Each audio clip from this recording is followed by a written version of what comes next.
स्वागत है आपका। आप देख रहे हैं देवभूमि, आपके साथ मैं दीपिका सिंह। शुरुआत करेंगे बड़ी खबर के साथ, जहां आज से चारधाम यात्रा की शुरुआत होगी। आज से खुलेंगे गंगोत्री और यमुनोत्री के कपाट। दोपहर 12:41 पर यमुनोत्री जी कपाट खुलेंगे। 25 अप्रैल को केदारनाथ के कपाट खुलेंगे। आपको बता दें कि चारधाम के लिए 16 लाख से अधिक यात्रियों ने अब तक रजिस्ट्रेशन करवाया हुआ है। तो बड़ी खबर आपको बता दें कि इस बार चारधाम यात्रा अक्षय तृतीया, यूं कहें कि हर बार अक्षय तृतीया यानी कि 22 अप्रैल से यात्रा की शुरुआत हो जाती है। चारधाम यात्रा को लेकर तमाम तैयारियां पूरी कर ली गई हैं।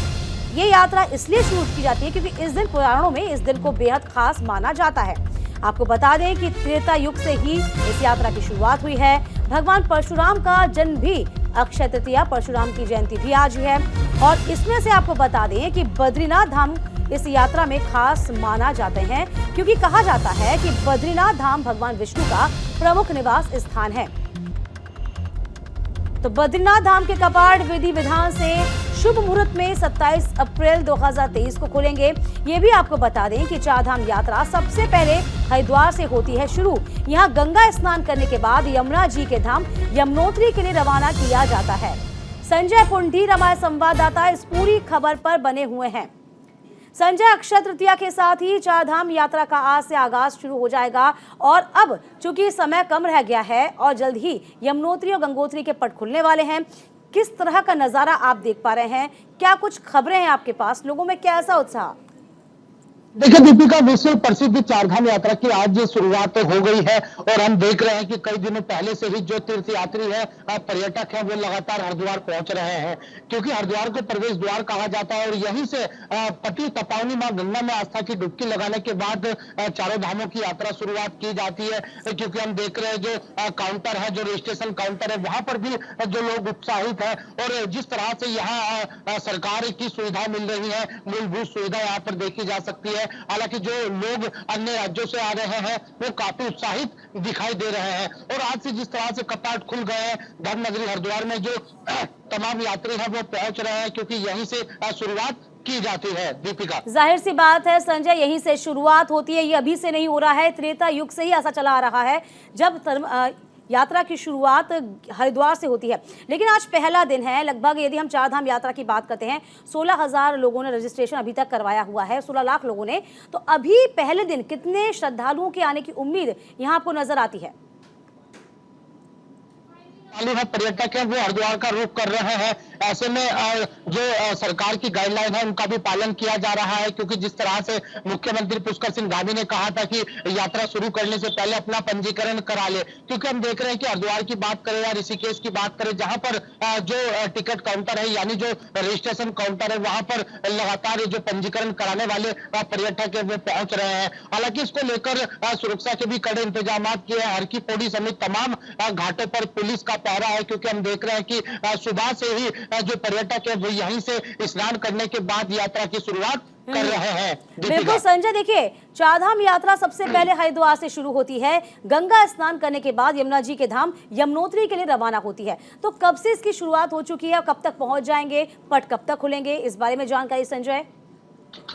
देखिए दीपिका, लगातार ही जो पर्यटक है वो हरिद्वार पहुंचना उनका लगातार ही बीते दिन से शुरू हो गया था क्योंकि हम देख रहे थे कि अगर ट्रेन स्टेशन की बात की जाए या फिर बस स्टैंड की बात की जाए तो तमाम जो पर्यटक है वो यहाँ पर पहुंच रहे थे। और जैसे ही वो हरिद्वार पहुंचते हैं सबसे पहले यही चाहते हैं कि माँ गंगा में एक बार आस्था की डुबकी लगा ले क्योंकि पंजीकरण कराना होता है। उसके बाद माँ गंगा में आस्था की डुबकी लगाते हैं। हालांकि उसके बाद ही यहीं से जो पर्यटक है वो अपनी यात्रा की शुरुआत करते हैं। जिस तरह से जो पहला जत्था था वो मायापुरी देवी मंदिर है, यहाँ पर पूजा अर्चना के बाद यहीं से शुरुआत हो जाती है। हालांकि जो पर्यटक है वो तमाम पूजा पाठ कर रहे हैं। सुबह से ही हम देख रहे हैं कि भक्तों का तांता लगा है। सबसे पहले जो भक्त आते हैं मां गंगा में आस्था की डुबकी लगाते हैं, उसके बाद गंगा आरती में शामिल होते हैं, उसके बाद यहीं से रवाना हो जाते हैं। बिल्कुल संजय, बहुत शुक्रिया आपका तमाम जानकारी देने के लिए। तो आज से चारधाम यात्रा की शुरुआत हो चुकी है। यमुनोत्री धाम का यमुना देवी मंदिर चारधाम तीर्थ स्थल में से एक है।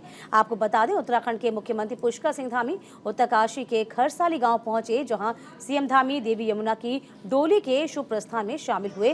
डोली को रवाना किया। यमुनोत्री और गंगोत्री धाम के दर्शनों के लिए यात्रियों ने प्रस्थान कर लिया है। उत्तरकाशी जिले में स्थित गंगोत्री यमुनोत्री धाम के कपाट खोलने की तैयारियां पूरी हो चुकी हैं। हालांकि रुक रुक कर हो रही बारिश है और बर्फबारी के कारण तैयारियों में परेशानियां जरूर आ रही हैं। यात्री भी थोड़े बहुत परेशान हो रहे हैं, लेकिन देव दर्शन की इच्छा के चलते उनके उत्साह में कोई कमी नहीं है।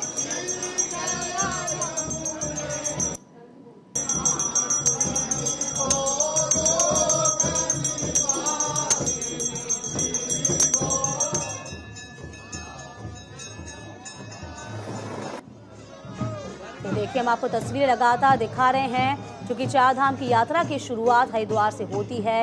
इसके बाद आपको बता दें कि सभी जो श्रद्धालु हैं, तीर्थयात्री हैं, वह सबसे पहले देखिए पुष्प वर्षा किस तरीके से हेलीकॉप्टर से की गई है, क्योंकि कल भी कहा गया था कि पुष्प वर्षा की जाएगी, श्रद्धालुओं पर पुष्प बरसाए जाएंगे और हरिद्वार से इसकी शुरुआत हो चुकी है। यमुनोत्री धाम से आज चार धाम यात्रा प्रारंभ हो गई है और इसके बाद आज गंगोत्री के कपाट खुलेंगे और फिर 25 तारीख को बाबा केदार के और 27 को भगवान बद्री विशाल के कपाट खुलेंगे।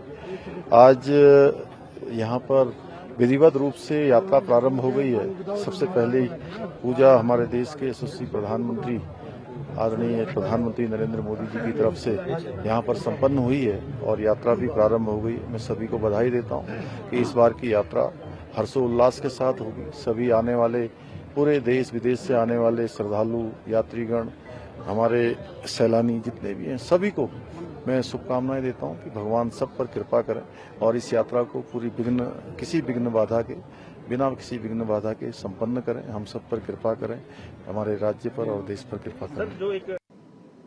हितेश हमारे संवाददाता इस पूरी खबर पर जुड़े हुए हैं। हितेश, देखिए, चारधाम यात्रा की शुरुआत आज से हो जाएगी और इसी के साथ साथ कहते हैं कि जो डोली है वो हरिद्वार से निकल गई है, लेकिन अब ये बताइए कि श्रद्धालुओं में कैसा उत्साह देखा जा रहा है, मौसम वहां पर इस वक्त कैसा है? हितेश जी बिल्कुल, देखिए आज से चारधाम यात्रा शुरू हो रही है और देश दुनिया से जो पर्यटक हैं वो उत्तराखंड का रुख कर रहे हैं, चारधाम यात्रा का रुख कर रहे हैं। केदारनाथ, बद्रीनाथ, यमुनोत्री या फिर गंगोत्री की अगर बात करें, क्योंकि लगातार वहां पर जो मौसम है वो लगातार करवट ले रहा है और लगातार वहां पर बर्फबारी हो रही है, तो कभी वहां पर बारिश का मौसम देखने को मिल रहा है। और ऐसी स्थिति में लगातार जिस तरीके से मुख्यमंत्री पुष्कर सिंह धामी ने भी जो पूरी तैयारी है उनका भी जायजा ले लिया है, क्योंकि तमाम अधिकारी वहां पर मौजूद है। खुद स्वास्थ्य के लिहाज से स्वास्थ्य सचिव खुद पैदल चलकर चारधाम यात्रा में घूम रहे हैं, देख रहे हैं कि कहीं कुछ क्या दिक्कतें हैं, क्या कुछ चीजें हैं जो अनियमितताएं सामने आ रही है उनको पूरा किया जाए। तो लगातार क्योंकि जिस तरीके से पूरे हर्ष और उल्लास के साथ जिस तरीके से आज हेलीकॉप्टर से पुष्प वर्षा चारधाम में की गई है, गंगोत्री यमुनोत्री में की गई है, तो अंदाजा यही लगाया जा सकता है कि जो इस बार की जो चारधाम यात्रा है वो बहुत ही दिव्य, भव्य, अलौकिक होने वाली है, क्योंकि मुख्यमंत्री पुष्कर सिंह धामी लगातार वहां पर नजर बनाए हुए हैं और प्रधानमंत्री नरेंद्र मोदी की भी आने की आशंका यहाँ पर है, क्योंकि वो हर वर्ष यहाँ पर आते हैं, चारधाम में आते हैं, केदारनाथ में आते हैं। तो कहीं ना कहीं इसी लिहाज से, क्योंकि देश दुनिया की नजर चारधाम पर रहती है, क्योंकि देवभूमि है उत्तराखंड, तो जिस तरीके से पर्यटक यहाँ पर पहुंचे तो उनमें भी खासा उल्लास देखा जा रहा है। बिल्कुल, हम यूं भी कह सकते हैं हितेश कि चारधाम यात्रा में बद्री विशाल का बहुत महत्वपूर्ण योगदान है, क्योंकि बद्री विशाल को कहा जाता है मुक्ति धाम, यानी कि एक बार दर्शन किसी ने कर लिए तो वापस उसे गर्भ में आने की जरूरत नहीं होती है। तो यहाँ बद्रीनाथ धाम के भी कपाट खुलने वाले हैं, वहां तैयारियां कैसी हैं, क्या देख पाते आप, क्या जानकारी? जी बिल्कुल, देखिए केदारनाथ के बाद में बद्रीनाथ धाम के कपाट खोलेंगे और वहां पर जो तैयारियां हैं, जो पंडा पुरोहित उनकी सूत्रों की अगर हम माने तो वहां पर जो तैयारियां हैं वो पूरी कर ली गई। शासन प्रशासन ने भी पूरी कमर वहां पर कसी हुई है। लगातार स्वास्थ्य के लिहाज से भी वहां पर तमाम अधिकारी मौजूद है, क्योंकि जिस तरीके से पंजीकरण की अगर हम बात करें, पंजीकरण भी लाखों पंजीकरण अभी तक हो गए हैं। इसी लिहाज से, क्योंकि सबसे बड़ी जो चीजें है कोरोना गाइडलाइन के अनुसार जो हमने देखा था कि जो एक सीमित दायरा था श्रद्धालुओं का कि एक दिन में इतनी तय सीमित संख्या में श्रद्धालु दर्शन करेंगे, वो चीज अब खत्म कर दी गई है। शासन ने उस आदेश को वापस ले लिया है। तो अब ये श्रद्धालुओं के लिए खुशी की बात है कि अब असीमित संख्या में श्रद्धालु इन चार धाम में दर्शन कर सकते हैं। अब कोई रोक टोक यहाँ पर नहीं रहेगी। चलिए हितेश, बहुत शुक्रिया आपका तमाम जानकारी देने के लिए। इधर बाबा केदारनाथ की पंचमुखी उत्सव डोली ऊखी मठ में शीतकालीन प्रवास के बाद हिमालय के लिए रवाना हुई है। इस मौके पर हजारों श्रद्धालु ओंकारेश्वर मंदिर ऊखी मठ पहुंचे हैं। आर्मी बैंड की धुन पर बाबा केदार की डोली का नेतृत्व किया जा रहा है। बाबा की डोली आज रात गुप्त काशी विश्वनाथ मंदिर पहुंचेगी। बता दें, इस बार डोली का अतिरिक्त ठहराव गुप्त काशी में हो रहा है। डोली 24 अप्रैल को केदारनाथ पहुंचेगी।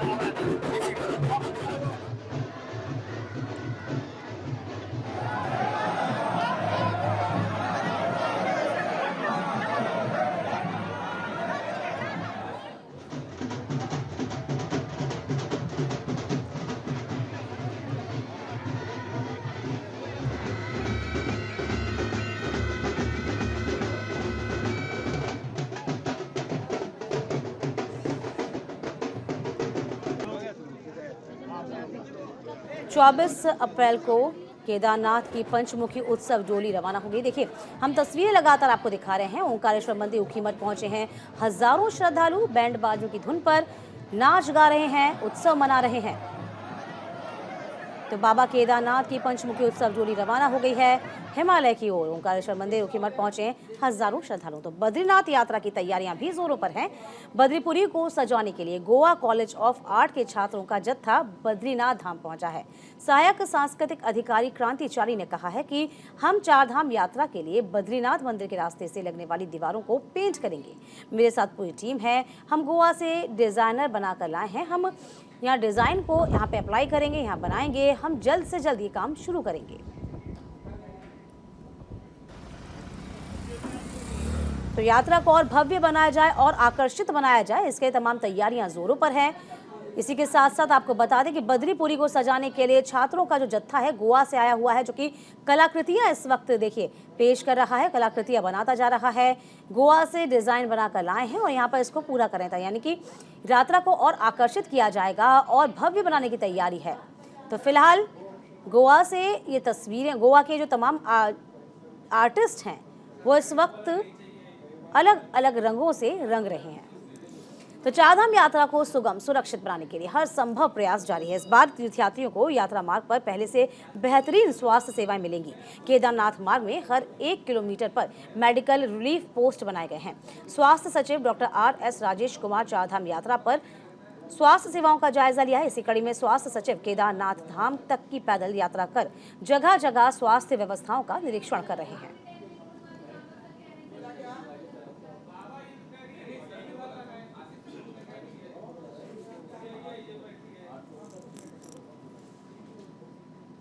चारधाम यात्रा को लेकर मौसम विभाग ने एडवाइजरी जारी कर दी है। मौसम विभाग के मुताबिक आने वाले 1 हफ्ते तक पूरे प्रदेश में मौसम साफ रहने का अनुमान है। हालांकि अधिक ऊंचाई वाले स्थानों पर छुटपुट बारिश की संभावना है। वहीं पहाड़ों पर तापमान गिरने से ठंड भी बढ़ सकती है। तो फिलहाल देहरादून में से आपको बता दें कि चारधाम यात्रा को लेकर एडवाइजरी भी जारी की गई है मौसम विभाग की ओर से कि अभी तो मौसम साफ रहेगा, लेकिन ऊंचाई के क्षेत्रों में बर्फबारी हो सकती है, बारिश हो सकती है। जो हमारे चारधाम लोकेशन है उसमें बर्फबारी भी हुई है, तो मैं समझता हूँ बर्फबारी वगैरह साफ करने में भी थोड़ा 1-2 दिन तो लगेगा। तो इमीडिएटली ठीक है, जो प्रशासन है वो तैयारियां कर ही रहा है और उसमें रास्ते वगैरह जो क्लियर करेगा। और आगे अगर वेदर की बात करते हैं आज से, तो एक्टिविटी एकदम कम हो गई। अब छुटपुट आप कह सकते हैं आज भी मिलेंगी, बहुत हल्की या हल्की तक की एक्टिविटी जो है जो हमारे चारधाम लोकेशन से, और बाकी प्रदेश में मौसम करीब करीब साफ रहने वाला है।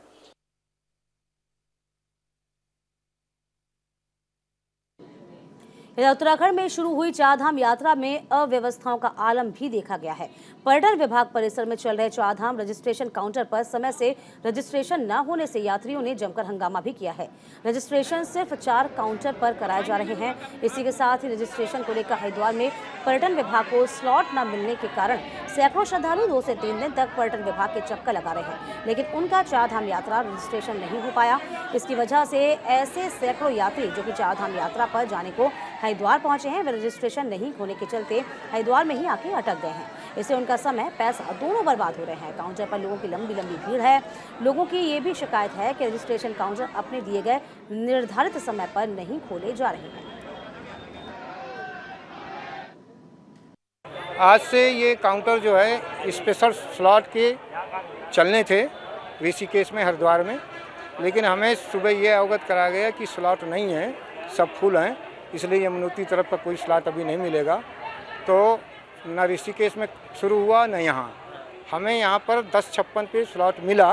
अब हमारे 4 काउंटर अनवरत चल रहे हैं और अगर हमें सुबह मिल गया होता तो ये भीड़ अभी तक एक भी नहीं रहती, क्योंकि हमारे जितने भी यात्री हैं वो कोई बिना पंजीकरण कराए नहीं जाएंगे, चाहे हमें 8 बजे या 9 बजे।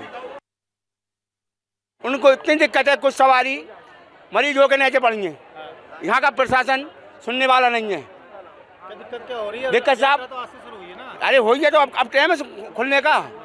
ये बताओ सुबह 8 बजे खुलना चाहिए ये काम, रजिस्ट्रेशन का काम। अब 10 बजे तक 1 मिनट में 1 हो रहा है साहब। जब 500 आदमी हैं, कितनी देर में होंगे रजिस्ट्रेशन? क्या कहा है सरकार, सिस्टम को चेंज करना चाहिए भाई, उसको विकास है तो उसे सुधार करना चाहिए सरकार के लिए। ये नहीं 2 काउंटर लगे 2 और बढ़ा दे सरकार। संजय हमारे संवाददाता इस पूरी खबर पर नजर बनाए हुए हैं। संजय देखिए, एक तरफ जहां से आज चारधाम यात्रा की शुरुआत हो जाएगी, सीएम ने खुद इस यात्रा को लेकर कहा है कि यात्रा दिव्य हो, भव्य हो, इसका ख्याल रखा जा रहा है, व्यवस्थाएं पूरी कर ली गई हैं। लेकिन जो तस्वीरें अभी सामने आ रही हैं, लोगों की नाराजगी सामने आ रही है कि रजिस्ट्रेशन को लेकर बहुत दिक्कतें आ रही हैं, क्योंकि ये स्पेशली शुरू किया गया था, लोगों को गुस्सा फूटा हुआ है। फिलहाल जो तमाम अधिकारी हैं संबंधित, वो क्या कह रहे हैं?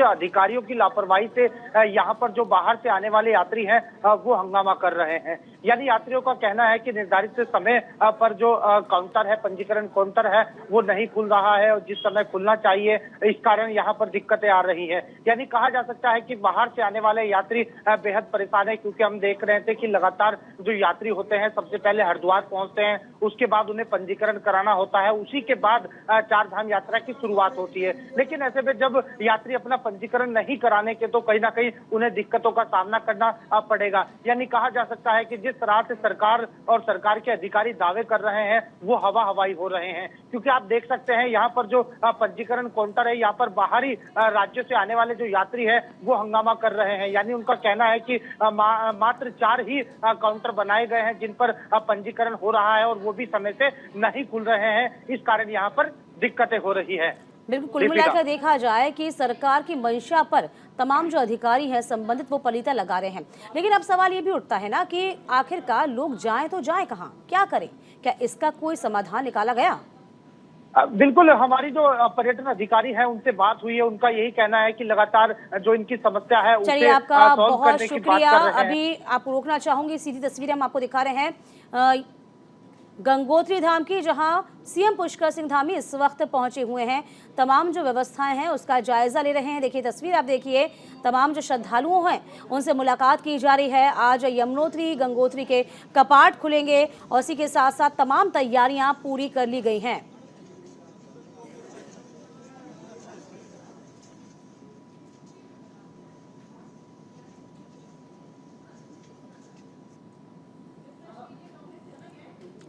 तो बढ़ेंगे खबरों में आगे। हरिद्वार में ओवर स्पीड की बात करेंगे तो जिसके कारण दुर्घटनाएं जो हैं वो लगातार बढ़ती जा रही हैं। नई स्पीड गाइडलाइन को जारी किया गया है।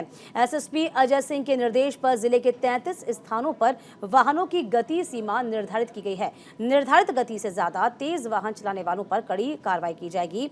आम जनता को इसकी जानकारी देने के लिए यातायात पुलिस ने जगह जगह बोर्ड लगाए हैं। तो फिलहाल आपको बता दें, ओवर स्पीड जो है वह दुर्घटनाओं की वजह बनती जा रही है। वाहनों की गति सीमा को अब निर्धारित किया जा रहा है।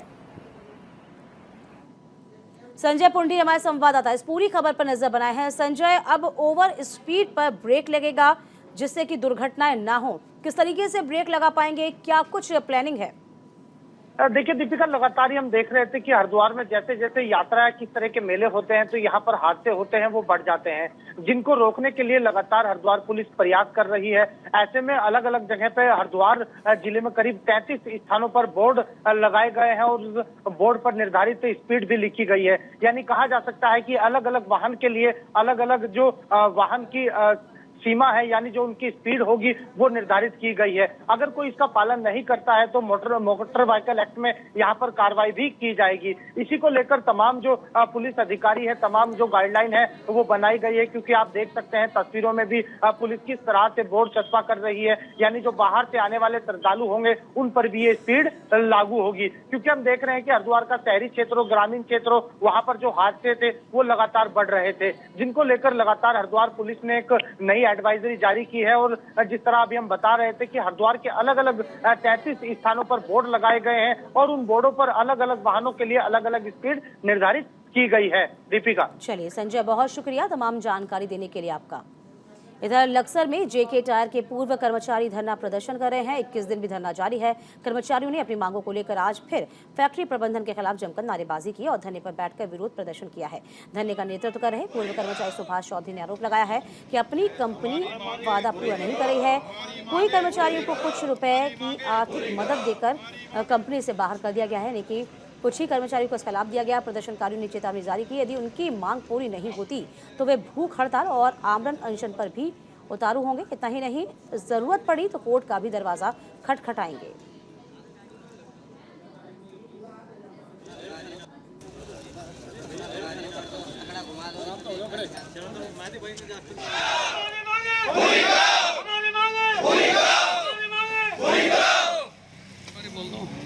हमारी मांगे पूरी करो, हमारी मांगे पूरी करो, हमारी मांगे पूरी करो, हमारी मांगे।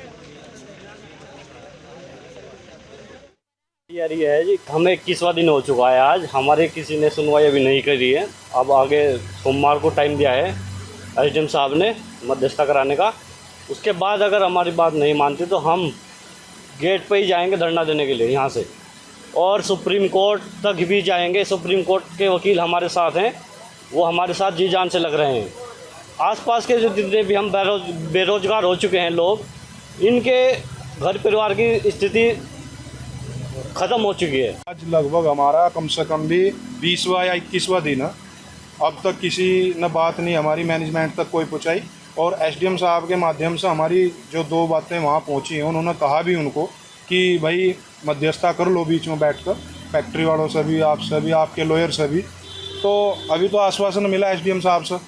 अगर मानने की बात है कि हमारी बात नहीं मनती तो इस कदम को हम पीछे तो नहीं हटाएंगे, चाहे हम हाई कोर्ट, सुप्रीम कोर्ट तक भी जाना पड़ो और अपनी जान की आहुति भी देनी पड़ो, तो हम पीछे नहीं हटेंगे बिल्कुल भी। ये हमारा अधिकार है और अपने अधिकार के लिए पहले से जंग होती आई और जान भी देनी पड़ती है। आज देश भर में ईद का त्योहार मनाया जा रहा है। वहीं देहरादून में ईद का त्योहार बड़े ही धूमधाम के साथ मनाया गया। ईद उल फितर की नमाज अदा करने के बाद सभी लोगों ने एक दूसरे के गले मिलकर ईद की बधाइयां दी। मस्जिदों में ईद की नमाज के चलते सुरक्षा के चाक चौबंद व्यवस्था की गई थी, पुख्ता इंतजाम थे। भाईचारे और शांति बनाए रखने की लोगों से अपील की गई।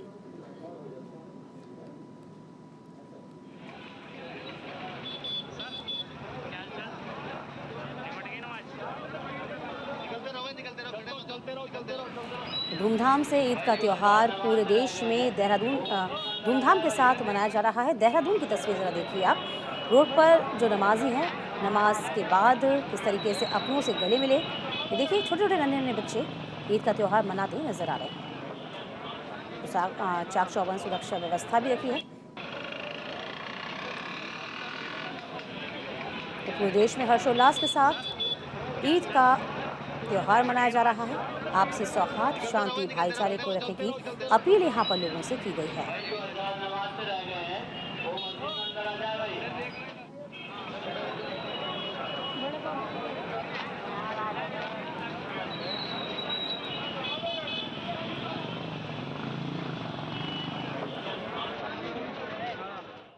ईद का त्यौहार और रमज़ान बहुत अच्छी तरह से गुजरे हैं, और ईद का त्यौहार है आज। ईद का त्यौहार भी बहुत अच्छी तरह जा रहा है, और मैं समाज को ये संदेश देना चाहता हूँ कि कुछ भी कहीं भी कुछ नहीं है। ये कुछ थोड़े बहुत जो असामाजिक तत्व होते हैं, यही सब कुछ बिगाड़ते हैं, वरना सब कुछ, सबके अंदर भाईचारा है, सब मोहब्बत से रहते हैं, सब बहुत अच्छे रहते हैं। हम भी एक दूसरे के साथ सबके साथ मोहब्बत से रहते हैं, कोई कहीं भी कोई मसला नहीं है। इसी के साथ इस बुलेटिन में अभी के लिए बस इतना ही।